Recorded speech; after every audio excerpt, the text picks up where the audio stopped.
কোন সন্তান যদি বাবা মার আগে মৃত্যুবরণ করে, বাবা তো সন্তানের লাশের পেছনে পেছনে যেতে পারে, বাবা সন্তানের কবরেও নামতে পারে।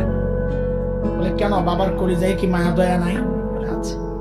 বাবাও চিৎকার করে করে কান্না করবে, কিন্তু বাবাকে আল্লাহ ওই শক্তি সামর্থ্য মনোবল দিয়েছেন। বাবা সন্তানকে দাফন করে শোয়া কান্না করতে করতে উপরে উঠতে পারবেন, ওই শক্তি আল্লাহ বাবা দিয়েছেন। কিন্তু কোন মায়ের জন্য সন্তানের লাশের পেছনে যাওয়া চলবে না, কোন মায়ের জন্য সন্তানের কবরে নামা চলবে না। কেন, দুনিয়ায় এমন কোন মা নাই যে সন্তানকে দাফন করার জন্য কবরে নেমে সন্তানকে শোয়া দিয়া ওই মা আবার সুস্থ অবস্থায় উপরে উঠবেন, এমন কোন মা নাই।